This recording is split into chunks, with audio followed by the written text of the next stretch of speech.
소설 신인간혁명 3권 제1장 불법 서환.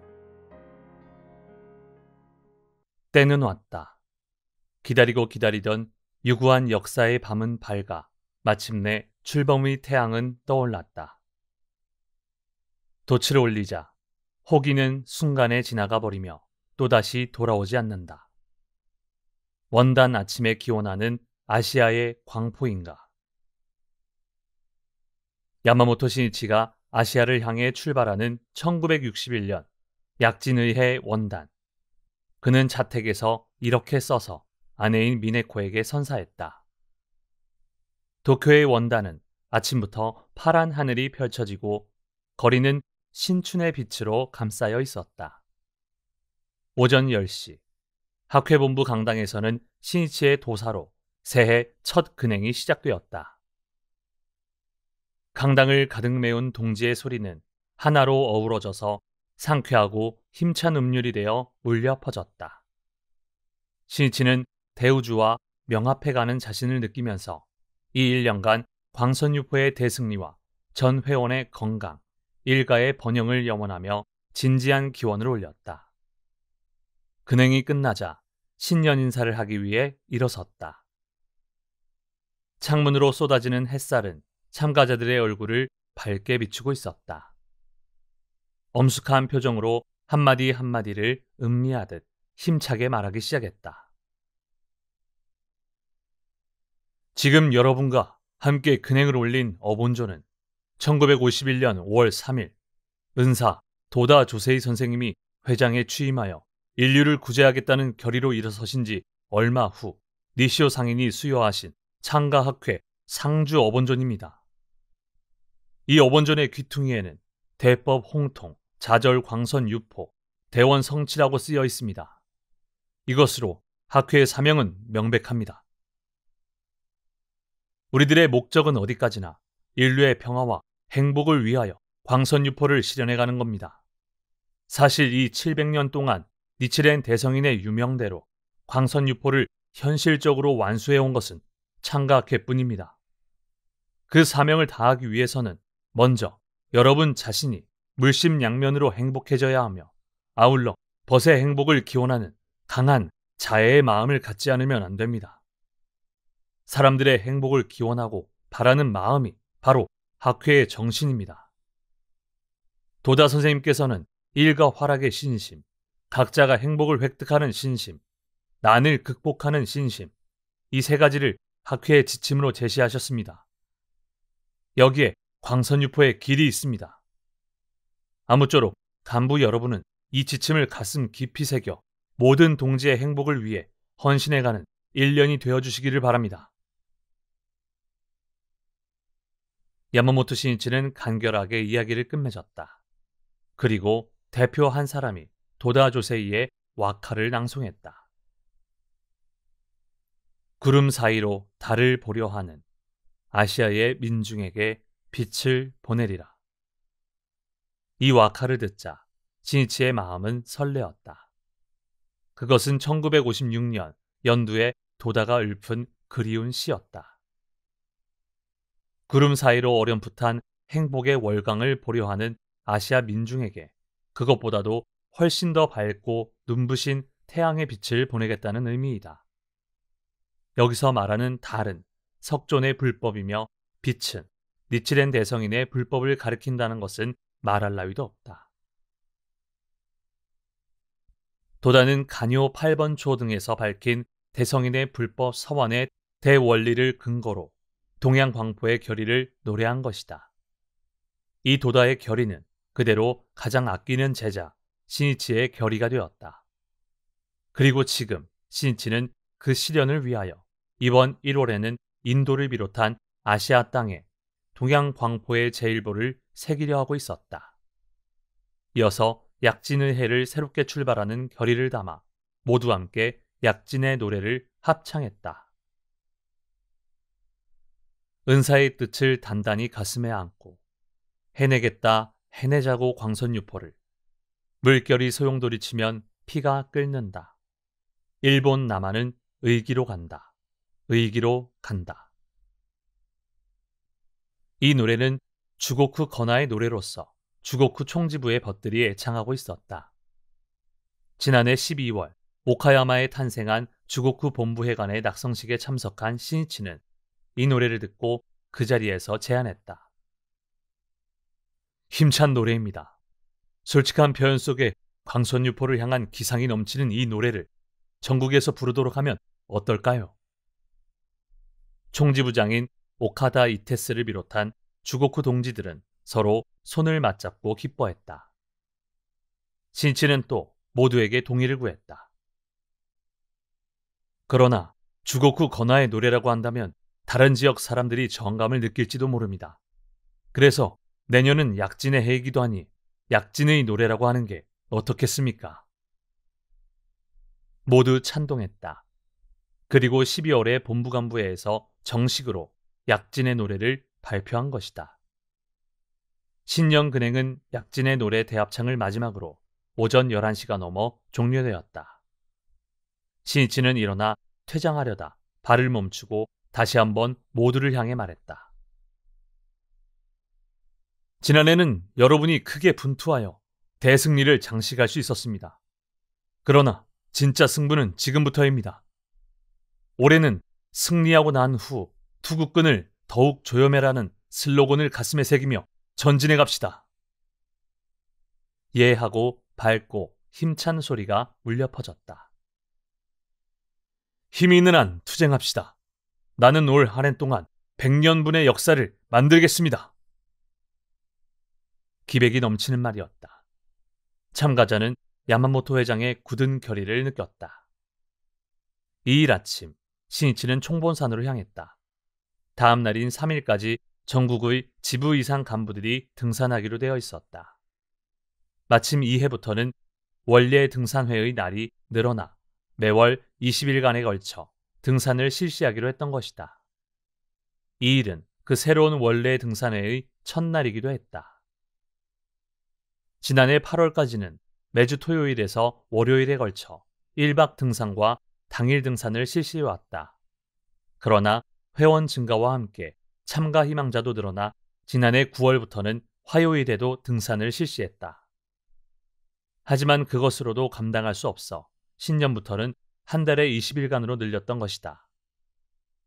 이 원래 등산회 기간 중에는 북으로는 홋카이도, 남으로는 규슈에서 1박과 당일 등산자를 포함해 하루 약 6,000명이 총본산에 오게 된다. 1일 밤, 야마모토 신이치는 잠자리에 들었으나 좀처럼 잠을 이룰 수 없었다. 잠이 든 듯 하다가도 금방 깨곤 했다. 한밤중에도 등산자들이 탄 열차나 버스가 계속 운행되고 있다는 것을 생각하면 잠을 이룰 수가 없었다. 잠이 깰 때마다 무사고를 기원하며 마음속으로 창제했다. 2일, 정오가 되기 전에 신이치는 총본산에 도착했다.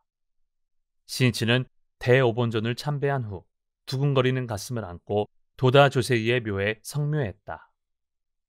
묘 앞에 서서 합장하며 만감의 심정으로 말을 건넸다.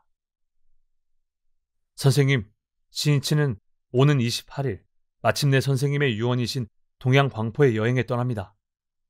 선생님을 대신해서 아시아 민중에게 언제까지나 행복의 빛을 보내겠습니다. 그의 가슴에는 동양의 민중을 계속 생각하시던 은사의 얼굴이 선명하게 떠올랐다. 2일 저녁부터 이사회가 열렸고 이어서 어서강의, 청년부 지도회 등이 계속되었다. 다음 날 3일에는 전국의 지부 간부가 한자리에 모여 전국 간부회를 개최할 예정이었다.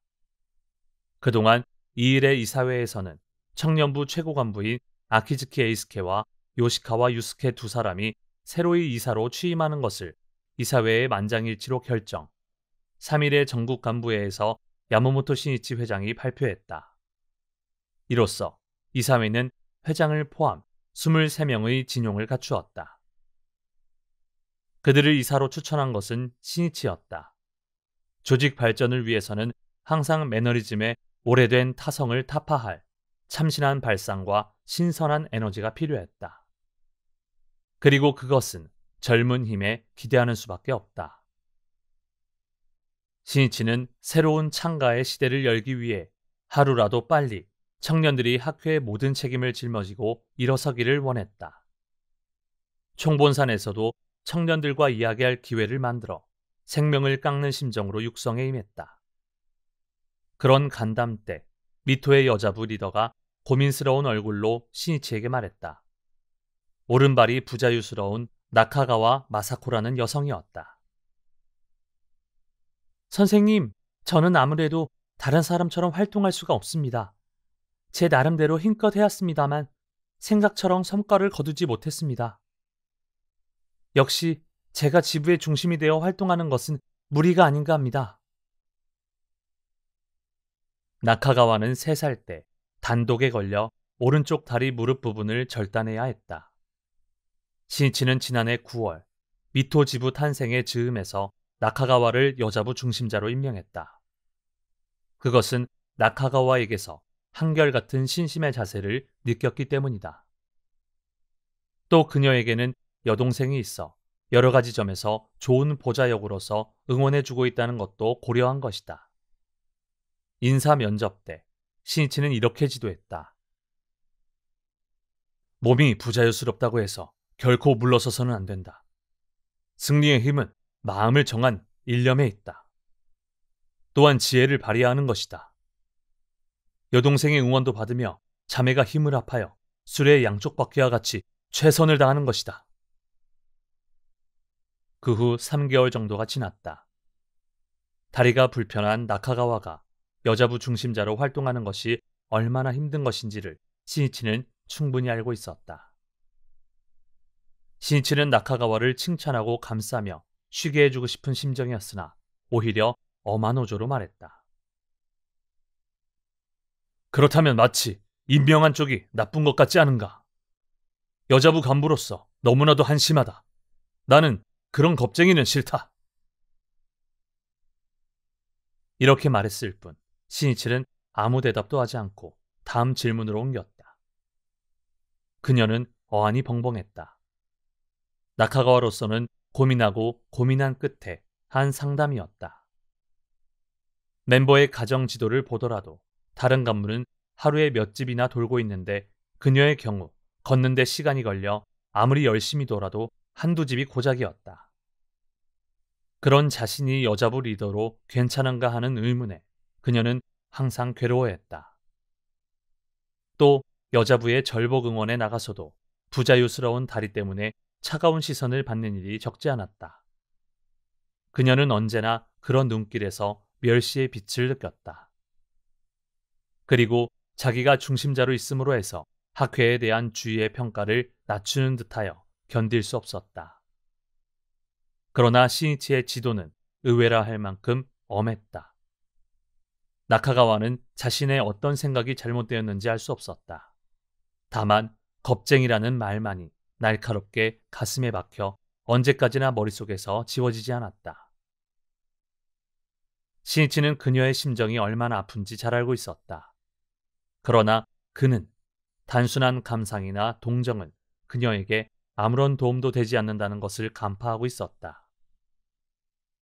나카가와에게 필요한 것은 인간으로서의 강함이다. 그녀는 앞으로도 몸이 부자유스럽다는 이유로 차별이나 편견을 받는 일도 있을 것이다. 현실은 결코 호락호락한 것이 아니다. 그럴 때마다 스스로 상처를 받고 비굴해진다면 인생의 승리는 없다. 그런 자신의 생명을 닦아 강하게 하여 약함을 극복해가는 것이 신앙이다. 불법은 평등하다. 몸이 불편해도 사람으로서 무한한 빛을 발하며 최고의 행복 경애를 열 수가 있다. 그것을 실증하기 위한 그녀의 투쟁이어야 한다. 그러므로 신이치는 나카가와가 어떤 일에도 지지 않는 강함을 몸에 익히게 하기 위해 일부러 엄하게 훈련시키려고 한 것이다. 신이치의 단련이란 그 사람의 힘을 끌어낸과 동시에 각자의 생명에 숨어있는 불행의 일흉을 끊는 다름 아닌 정신의 격투이다. 그는 간담회가 종료된 후에도 나카가와의 일을 계속 생각했다. 신이치는 그녀라면 그 지도의 의미를 이해하고 반드시 새로운 도전을 개시할 것이라고 믿고 있었다. 그의 엄함은 신뢰가 뒷받침되어 있었던 것이다. 청년들은 야마모토 신이치 회장을 불법과 인생의 스승으로 따르며 모여들었다. 그러므로 신이치는 청년들의 생명을 연마하여 무너지지 않는 행복 경애로 이끌기 위해 때로는 엄하게 지도했다. 그것은 일념을 응축하여 상대방을 생각하고 생각한 끝에 말한 엄해의 지도였다. 말이 엄하면 엄할수록 그의 마음은 눈물로 가득했다. 청년들도 그것을 잘 알고 있었다. 그러므로 아무리 꾸중을 들어도 그의 지도를 온몸으로 받아들이고 매달리며 신이치에게 부딪혀갔다. 그것은 사제라는 신뢰의 연대로 맺어진 세계의 강함이기도 하다. 이 회합이 끝나자 신이치는 이바라키를 담당해온 스즈모토 미노루 이사에게 말했다. 나는 오늘 그 여자부 간부를 꾸짖긴 했으나 그녀는 결코 겁쟁이가 아니다. 정말로 잘하고 있다. 일보만 더 자신의 벽을 부수면 행복의 태도가 열린다. 지금은 슬픔으로 가득 차 있겠지만 곧 새로운 마음으로 현지에 돌아가 반드시 열심히 할 것이다. 그녀는 누구보다도 숙명과 싸우며 노고를 거듭하고 있다. 그런 만큼 사람들의 괴로움을 잘 아는 훌륭한 리더가 될 것이다. 소중한 보배이다. 자네도 잘 격려해주기 바란다. 한편 나카가와 마사코는 숙소에 돌아오자 울며 창재했다. 그러자 인사 면접 때 야마모토 회장으로부터 결코 물러서면 안 된다고 들었으면서도 역직을 그만두고 싶다고 생각한 자신의 나약함을 깨달았다. 나는 얼마나 겁쟁이인가. 자신에게 져서 비굴해져 있었다. 선생님은 그것을 간파하시고 약한 마음을 깨뜨려 주셨다. 하지만 선생님은 화를 내고 계실 것이 분명하다. 그렇게 생각하자 그녀의 마음은 더 이상 참을 수 없었다. 그때 스즈모토 이사가 찾아왔다. 그는 격려하며 신이치가 이야기했던 것을 말해주었다. 선생님께서는 당신은 겁쟁이가 아니다. 반드시 열심히 할 것이다라며 기대를 걸고 계십니다. 당신의 분기를 촉구하려고 선생님은 일부러 그와 같은 지도를 하셨던 겁니다. 스즈모토의 이야기에 나카가와는 어둠 속에 빛이 스며드는 마음이 들었다. 그녀의 얼굴에 미소가 번졌으나 그 눈에는 또다시 굵은 눈물 방울이 흘러내렸다. 청아한 환희와 맹세의 눈물이었다. 이날부터 나카가와는 감상의 구렁텅이에서 결연히 일어섰다. 신이치는 연초부터 촌음을 아껴가며 진지하게 청년들을 훈련시켰다. 인생의 투쟁도 광포 활동도 모든 것은 강한 결의의 일념으로 결정된다. 패배의 원인도 장애나 냉엄한 상황에 있는 것이 아니라 자기 자신의 일념의 후퇴와 좌절에 있다. 야마모토 신이치가 회장에 취임한 이래 미중의 홍교를 이룩할 수 있었던 원천도 그의 확고부동한 일념에 있었다. 그것은 도다 조세이의 제자로서 높은 긍지로 결정한 일심이었다. 선생님의 구상은 반드시 실현해내고야 말겠다.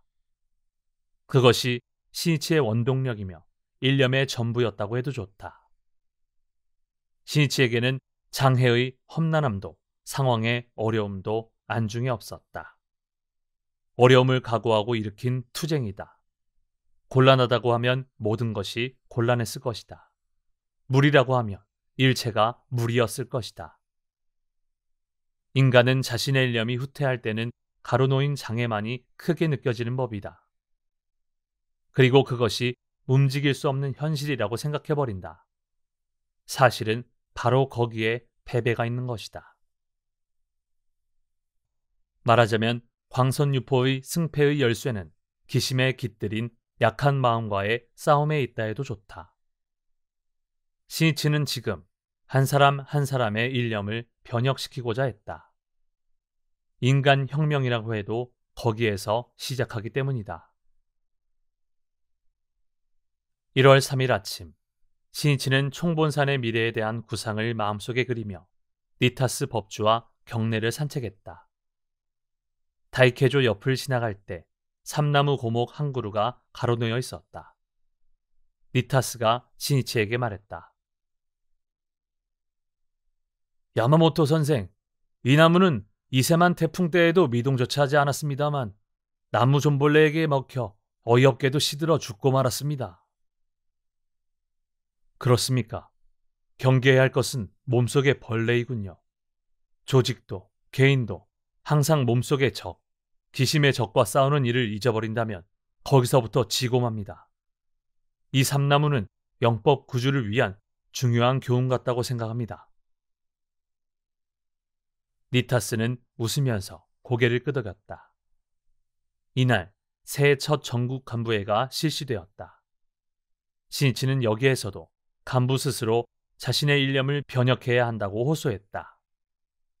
신이치의 태양은 자신의 흉중에 있다. 겁쟁이라고 하는 기심의 적을 토벌하라고. 더욱이 호흡을 맞추는 것의 중요함을 강조했다. 조직의 강함은 어디에서 결정되는가? 그것은 단결이며 간부가 호흡을 맞추어가는 것입니다. 간부끼리 호흡이 맞지 않는 조직은 한 사람 한 사람에게는 힘이 있다 해도 그 힘이 흩어져 버리고 맙니다. 예를 들어 회합에서 지부장이 학회 활동을 열심히 해서 공덕을 받아가자는 지도를 했다고 합시다. 그것에 대해 옆에 있는 부지부장이 생활을 떠나서는 신심은 없다, 일을 열심히 하자고 한다면 하나로 정리될 이야기도 정리가 되지 않고 맙니다. 혹은 지부장이 우리 지부는 교학을 열심히 공부해 가자고 했을 때 실천 없는 교학은 관념이다, 절복을 하지 않으면 의미가 없다고 지부 부인부장이 말한다면 듣고 있던 사람들은 무엇을 해야 좋을지 모르게 되고 맙니다. 이것은 호흡이 맞지 않는 전형적인 예로 어느 쪽이나 학회가 지도해 온 것들이긴 합니다만 이렇게 되면 지도가 대립되어 혼란을 초래하게 됩니다. 이것은 호흡을 맞추려고 하지 않기 때문입니다. 호흡이 맞지 않으면 같은 취지의 발언이라도 자연히 표현 방법도 달라집니다.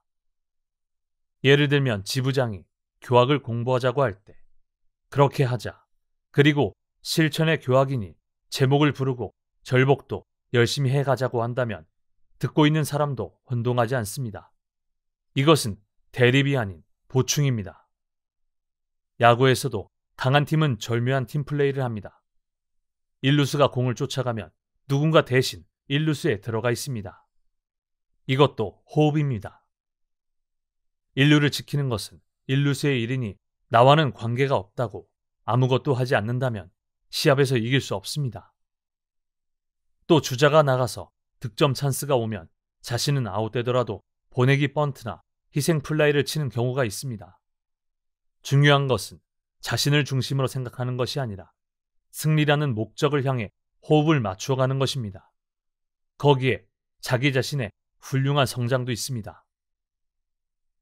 어쨌든 올해도 또 철통 같은 단결로 장대한 개가를 여는 역사를 만들어가지 않겠습니까?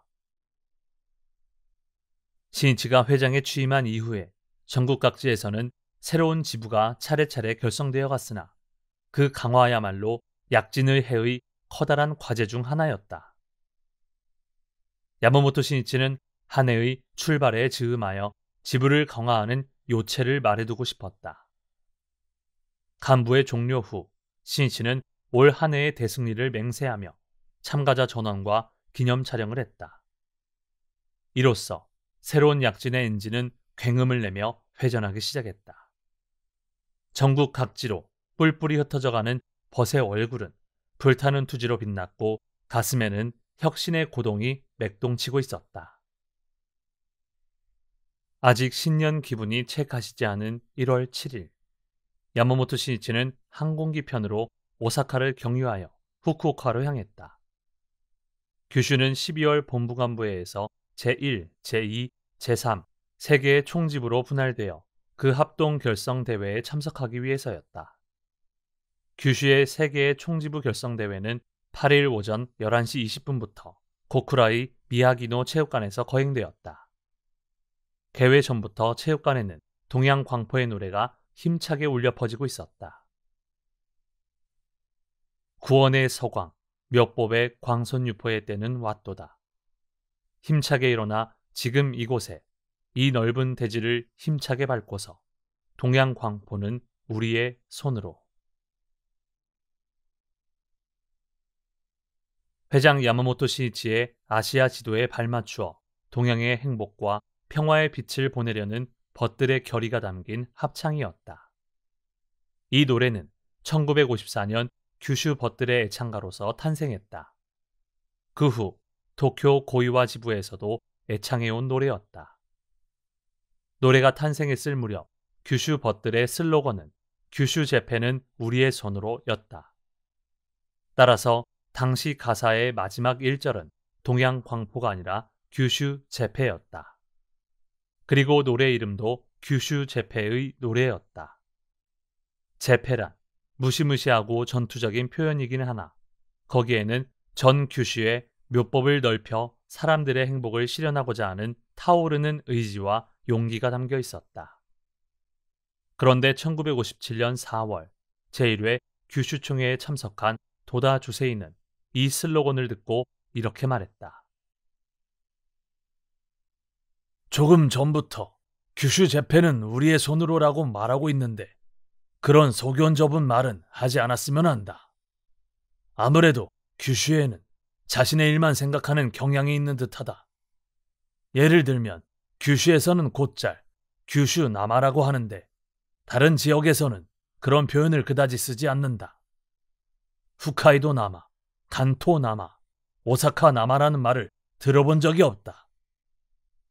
규슈 재패라고 하는 것도 자신들만을 생각하는 듯해서 스케일이 작다. 이왕이면 동양 광포는 우리의 손으로라고 하면 어떨까? 도다의 이 지도를 계기로 규슈는 애창가 가사도 동양 광포는 우리의 손으로라고 바꾸고 노래 이름도 동양 광포의 노래로 하게 된 것이다.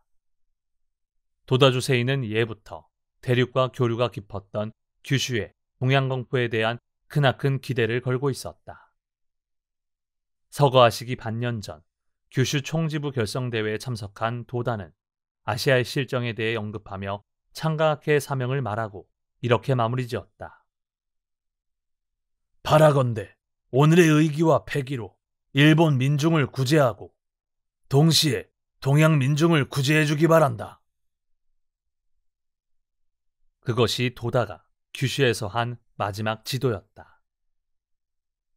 규슈의 동지는 도다의 그 말을 가슴에 새겨왔다.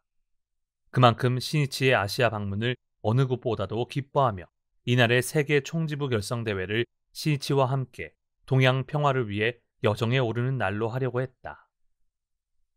시니치는 이 자리에서 은사를 그리워하며 아시아 방문에 대해 이야기했다. 저는 이달 28일부터 니타스 상인과 함께 인도 및 동남아시아에 다녀오겠습니다. 니타스 상인은 3대 비법초를 서사하시어 석존이 성도한 부다가야에 매장하기로 했습니다. 니치렌 대성인의 독일 본문의 간요인 3대 비법에 대해 말씀하신 이 어서를 매장하는 것은 진실한 불법이 드디어 일본에서 서환해 가는 선구의 증명입니다. 또 가로 세로 30cm, 두께 5cm의 화강암에 제가 쓴 동양 광포의 문자가 새겨진 비석을 매장하기로 했습니다. 이것은 은사 도다 선생님이 염원하셨던 아시아의 평화와 행복을 성취하겠다는 제자로서의 맹세입니다. 시니치는 이 비석 귀퉁이에 입종 709년 1월 28일이라고 날짜를 명기했다. 원래는 2월 4일 예정이었던 매장 날짜를 출발일에 맞추어 1월 28일로 한 것은 니치렌 대성인의 입교 개종의 날이 1253년 4월 28일이었기 때문이다. 이외에 니타스 법주가 바라는 일염부재 광선유포의 귀원문, 방편품, 수량품의 근행요전, 총본산의 흙으로 구운 찻잔, 또 동양평화의 실현을 도다로부터 기탁받은 수호회 회원의 연명부, 하크를 대표하여 이사들이 서명한 연명부를 매장하기로 했다. 이사들의 연명부에는 마키구치 스네사부로와 도다 조세이의 이름도 기록되어 있었다. 마키구치의 이름은 마키구치 문화의 대표가, 도다의 이름은 직제자인 시니치가 대필한 것이다. 동양광포의 비석을 비롯한 매장품은 언젠가 찾아올 동양민중의 행복과 평화가 실현된 광선유포의 그날에 다시 파내기로 했다. 말하자면 대제에 묻는다는 것은 미래의 광선유포를 향한 이정표를 세우는 의식이었다. 야마모토 시니치는 체육관을 가득 메운 동지들에게 열렬한 목소리로 말했다. 저는 도다 선생님의 제자답게 여러분의 선구자로서 동양 민중을 위한 행복의 다리, 평화의 다리를 구축해 갈 결의입니다. 그리고 저의 뒤를 이어 그 다리를 건너는 사람이 바로 동양 광포는 우리들의 손으로라고 자각하고 계신 규슈의 동지 여러분이시기를 염원하는 바입니다. 아시아는 아프리카와 함께 AA 제국으로서 세계의 미래를 결정하는 열쇠를 쥐고 있습니다. 그러나 모두 개발도상에 있으며 경제 문제나 민족 문제 등 심각한 과제를 안고 있습니다. 또 동서양진영의 틈새에서 그 대립구조 때문에 언제 내전으로 발전할지도 모르는 상황에 있는 나라도 있습니다. 그러한 아시아의 벗들과 마음과 마음을 서로 합쳐 생명과 평화의 철학을 함께 나누는 것은 같은 인간으로서 동포로서 힘써야 할 일이기도 합니다. 동양광포란 바꿔 표현하면 인간의 존엄을 끝까지 지키며 영원한 행복과 평화를 창조하는 휴머니즘 정신의 종자를 아시아 사람들의 마음에 심어가는 것입니다. 우리들이 활약할 무대는 일본만이 아니라 아시아, 세계입니다. 우리들은 그러한 크나큰 이상을 안고 또 현실의 대지를 단단히 밟고 다져 신심 즉 생활의 승자로서 한 걸음 한 걸음 기반을 다지며 전진하고 싶습니다. 거기에 위대한 이상을 실현할 수 있는 길이 있기 때문입니다. 올 한 해 더 한층의 건투와 아름다운 인간 유대로 맺어진 사이좋은 각 총지부의 건설을 부탁드리며 저의 이야기로 하겠습니다. 규슈 세계 총지부 결성 대회를 마친 후 시니치는 규슈의 간부들과 간담회를 가졌다. 거기서 그는 제안했다. 규슈에서 탄생한 동양광포의 노래를 전 학회에서 애창하여 동양의 평화 건설에 매진해 가고 싶은데 어떻습니까? 큰 박수가 터졌다. 그러면 이달 27일 본부간부회에서 모두에게 이 노래를 소개하겠습니다. 이렇게 해서 이 노래는 일본 전국으로 파동쳤던 것이다. 야마모토 시니치의 이번 아시아 방문 목적은 니치렌 대성인이 예언하신 불법 서환의 제1보를 새겨 동양의 행복과 항구 평화를 위한 길을 여는 것이다. 니치렌 대성인은 간요 8번 초에서 다음과 같이 말씀하셨다. 달은 서에서 동으로 향하니 월지의 불법이 동으로 흘러갈 서상이며 해는 동에서 나오니 일본의 불법이 월지로 돌아갈 서상이니라. 어서 588쪽. 달은 빛나기 시작하는 위치가 날마다 서쪽 하늘에서 동쪽으로 이동한다. 이것은 월지, 즉 인도의 석존 불법이 동으로 흘러가는 증거이다. 또 태양은 동에서 나온다.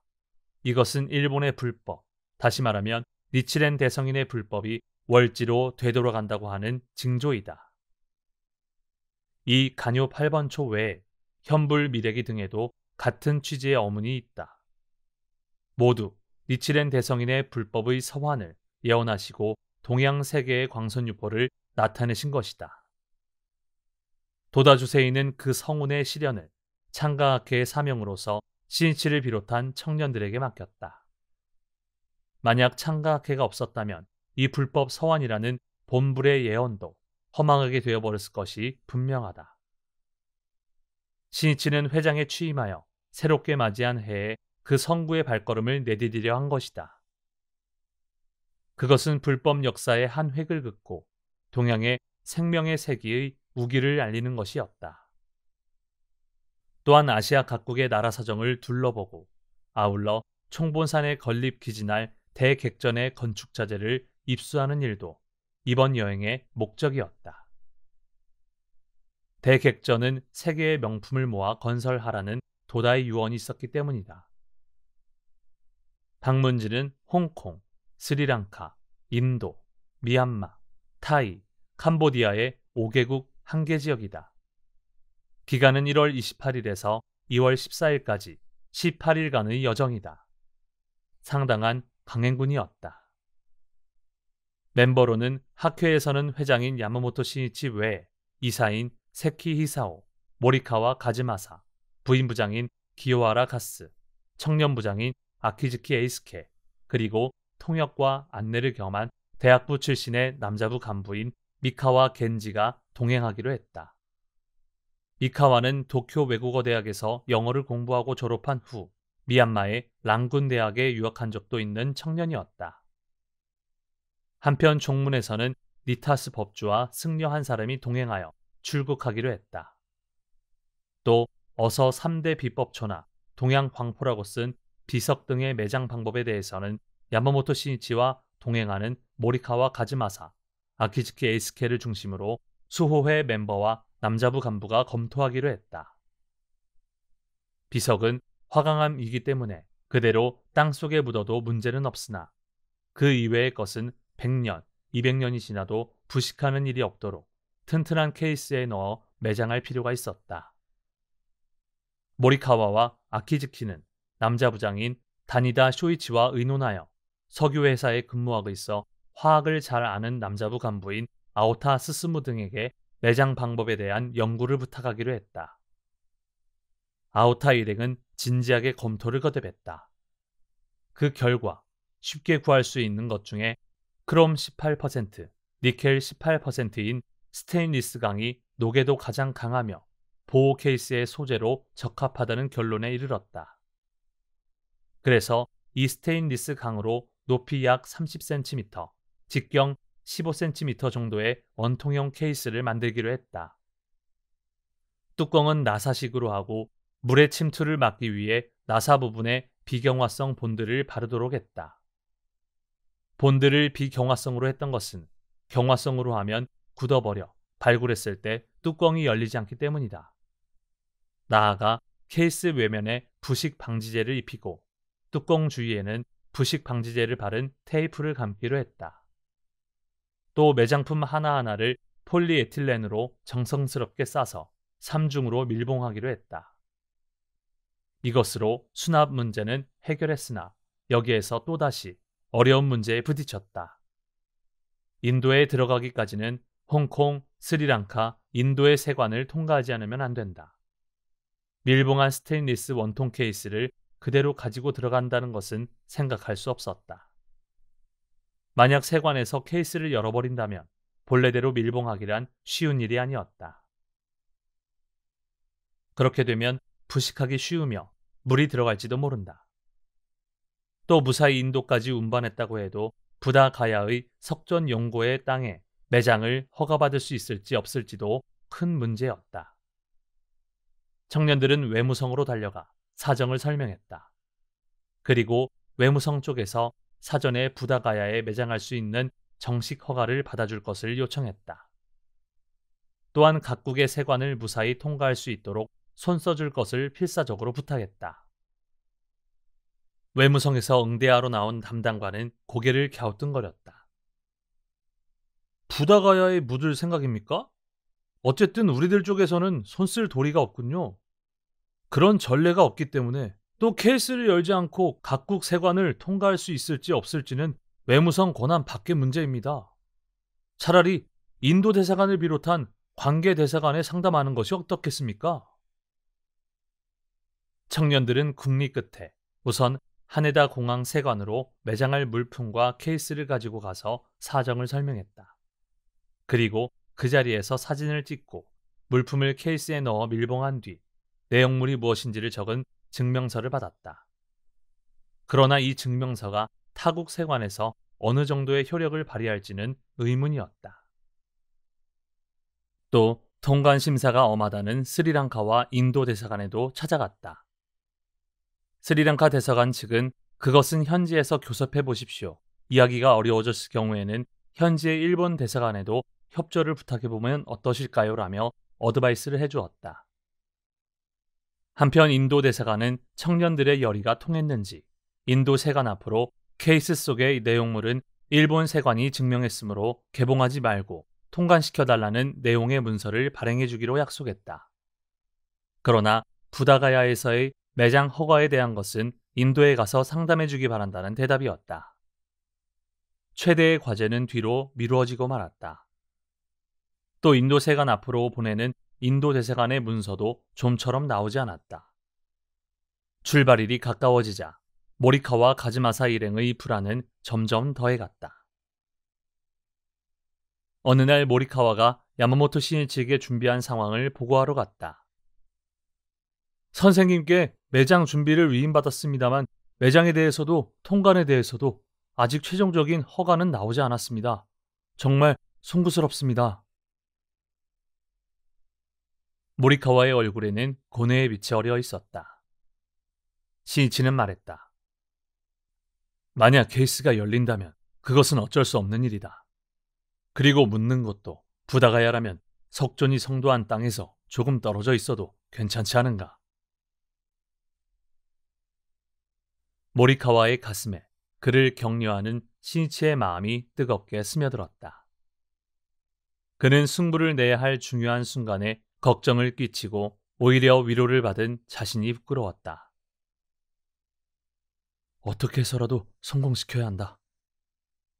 모리카와는 주먹을 불끈 쥐었다. 야마모토 신이치는 출국을 앞두고 바쁜 나날의 연속이었으나 각지의 활동을 궤도에 올려놓기 위해 지부결성대회를 중심으로 지도에 전력을 다했다. 1월 13일에는 도쿄 스미다구 요고쿠 공회당에서 거행된 요고쿠 지부 결성대회에 참석했다. 신이치는 이 자리에서 학회가 온갖 비난과 중상을 받으면서도 왜 광선유포의 스크럼을 넓혀왔는지에 대해 언급했다. 링컨은 모든 사람들을 잠시 속이거나 소수의 사람들을 계속 속일 수는 있어도 모든 사람들을 언제까지나 속일 수는 없다고 말했습니다. 저도 그렇게 생각합니다. 그릇된 종교라면 일시적으로는 융성을 자랑할 수 있어도 긴 안목으로 보았을 때는 반드시 망하지 않을 수 없습니다. 학회가 점점 기세를 더해 전진하고 있는 것은 불법이 진실하며 모두가 마음으로부터 납득할 만한 뒷받침이 있기 때문입니다. 실제로 진실하게 신심을 관철한 사람은 모두 대공덕을 받고 있지 않습니까? 일전에도 어느 식자가 학회는 이만큼 힘이 있으면 진실한 단체이다. 일본을 지탱할 저력이 되고 있다. 그런 학회를 왜 일본 사회는 올바르게 평가하려고 하지 않는가? 참으로 이상한 일이다.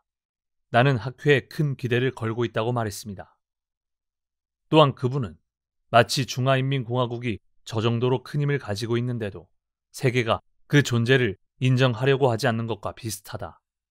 학회에 대한 일본의 대응도 그것과 같은 맥락이 아닌가라고 말했습니다. 결국 새로운 힘이 대두하는 것을 두려워하고 있습니다. 저도 이 식자의 생각에 동감합니다. 중화인민공화국은 실제로 큰 힘을 가지고 있으며 많은 민중을 책임지고 있는 대국입니다. 나는 유엔이 중화인민공화국을 인정해도 좋지 않을까 생각합니다. 당시 유엔은 중화인민공화국의 감행을 인정하지 않고 대만의 국민당 정부를 중국 대표로 인정하고 있었다. 거기에는 냉전 구조 속에서 미국의 의도가 짙게 반영된 결과였다. 신이치는 동양의 미래를 여러모로 생각함에 있어 이웃나라인 중국을 생각하지 않을 수 없었다. 그 중에서도 일본과의 국교에 대해서는 하루라도 빨리 회복되어야만 하며 그렇지 않으면 두 나라 국민이 불행해진다는 굳은 신념을 가지고 있었다. 1월 18일 신이치는 우스노미야 지부 결성대회에 참석했다. 도치기는 도다 조세이가 전쟁이 끝난 후 처음으로 지방 지도차 방문한 곳이다. 신이치의 격려에도 힘이 넘쳤다. 어느 지부 결성대회에 참석하든 그는 조금이라도 시간이 있으면 청년들과 간담하고자 항상 신경을 썼다. 미래에 대한 구상이 커지면 커질수록 필요한 것은 다음 세대를 짊어질 젊은 인재였기 때문이다. 또 학회 본부에서도 청년을 보면 바로 말을 걸었다. 교학은 열심히 공부하고 있나? 그리고 예라는 대답이 나오면 즉각 말했다. 그러면 어느 정도 공부하고 있는지 질문하겠다. 대성인과 천태의 일품 이반의 다른 점은? 질문은 단도직입적이었다. 훌륭하게 대답하는 사람도 있었으나 때로는 횡설수설하는 사람도 있었다. 그러면 신이치는 미소 지으며 말했다. 카레라이스가 있어도 스푼이 없으면 먹을 수 없다. 또 맥주가 있어도 병따개가 없으면 마실 수 없다. 그와 마찬가지로 어중간한 공부로는 아무것도 자기 것으로 되지 않으며 결국 힘이 되지 않는다. 철저하게 공부해야 하네. 그는 교황뿐만 아니라 단테, 괴테, 위고, 톨스토이 등의 문호에 대해 각각의 작품 내용을 물을 때도 있는가 하면 그들이 살았던 시대 배경을 물은 적도 있었다. 그리고 그것을 실마리로 하여 문학론이나 인물론을 전개해 갔다. 그 때문에 청년들은 야마모토 회장 앞에 서면 긴장도 했으나 무엇보다도 촉발의 큰 기쁨을 느끼고 있었다. 그가 가는 곳은 마치 현대의 쇼카 촌숙의 광경과 흡사했다. 또 그는 청년들의 어떤 상담에도 형처럼 응했다. 건강 문제에서부터 직장, 결혼 등의 문제까지 전혼을 기울여 지도했다. 그리고 조금이라도 힘이 되었으면 하는 마음으로 용돈을 모아 구입한 정성 어린 기념품을 선물했다. 때로는 자신이 사용하던 만년필이나 넥타이를, 어느 때는 벨트까지 선물하는 일도 있었다. 신이치는 학회의 보배인 사랑하는 청년들을 인격도 교양도 뛰어난 세계를 짊어질 인류의 지도자로 만들기 위해 고심하고 있었다.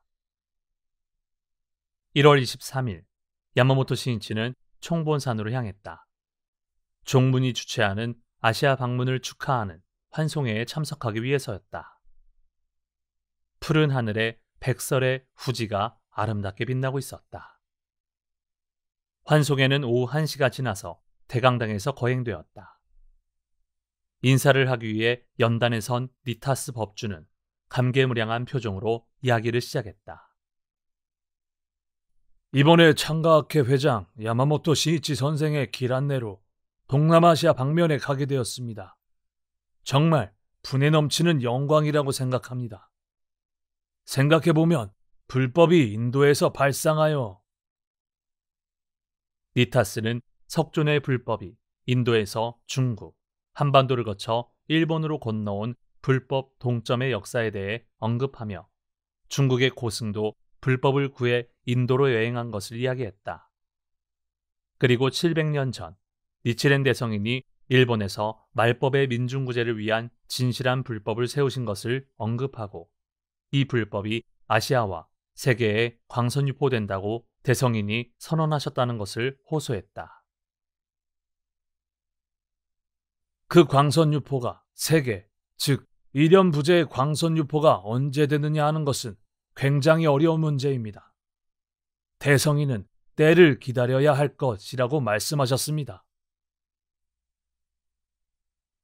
니타스는 시기에 대해서는 언급을 피하고 이렇게 이야기를 끝맺었다. 불초 제가 창가학회 안내로 이번엔 저 석존이 깨달음을 연 부다가야의 땅에 들어가 대성인의 3대 비법초를 거기에 매장하고 다시 화이의 광선유포가 그 인도에 도달할 때를 간절히 바라며 다녀오고자 합니다.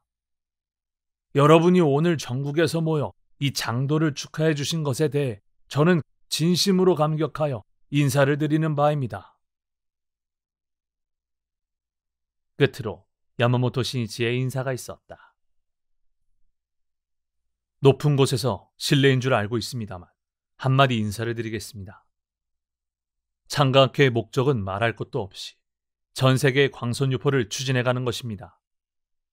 세계의 민중을 한 사람도 남김없이 행복하게 하는 일만이 우리들의 염원이며 결의입니다. 그는 광선유포의 때를 만들고 대성인의 유명을 성취하겠다는 맹세에 불타고 있었다. 앞길에 기다리는 어떠한 곤란도 각오하고서. 도다 조세희 선생님이 제2대 회장에 취임하시고 얼마 지나지 않은 1951년 7월 11일 수요일 밤, 구 학회본부 2층에서 남자 청년부의 결성식이 있었습니다. 밖에는 거센 비가 내리고 있었지만 약 180명의 청년부원이 스승의 쓰라에 모였습니다. 그 자리에서 도다 선생님은 오늘 여기에 모인 여러분 가운데에서 반드시 다음 창가학회 회장이 나올 것이다. 반드시 이 속에 계신다는 것을 나는 믿는다. 그분에게 진심으로 축하를 드리고 싶다고 말씀하셨습니다. 그리고 선생님은 이렇게 말씀하셨습니다. 광선유포는 내가 꼭 완수해야 할 사명이다. 우리들의 목적은 일본 한나라를 목표로 하는 작은 것이 아니라 한국, 중국, 그리고 멀리 인도뿐만 아니라 세계 끝까지 이 대백법을 전하는 것이고 또 그것이 니치렌 대성인의 유명이다. 또 선생님은 간요 8번 초 현불미래기의 어문을 배독하시며 이렇게 말씀하셨습니다. 무슨 일이 있어도 동양의 광선유포를 하지 않으면 안 된다. 만약 내가 동양의 광선유포를 성취하지 못하고 마친다면 자네들이 내 유지를 이어 대성인의 유명을 달성하라. 어떤 일이 있어도 달성하라. 그 말을 저는 한시도 잊은 적이 없습니다. 지금도 선명하게 제 생명에 새겨져 있습니다. 그 동양 광포를 반드시 성취하기 위하여 저는 성구로서 여러분을 대표하여 이번에 아시아의 제1보를 내딛고자 합니다. 니타스 상인을 곁에서 지키며 동양의 사정을 상세히 둘러보고 미래 광포의 양식으로 해갈 것을 약속드리며 인사로 대신하겠습니다. 참가자는 신이치의 광선유포에 대한 결의에 깊은 감동을 느꼈다. 그래서인지 더욱 큰 박수가 터져나왔다.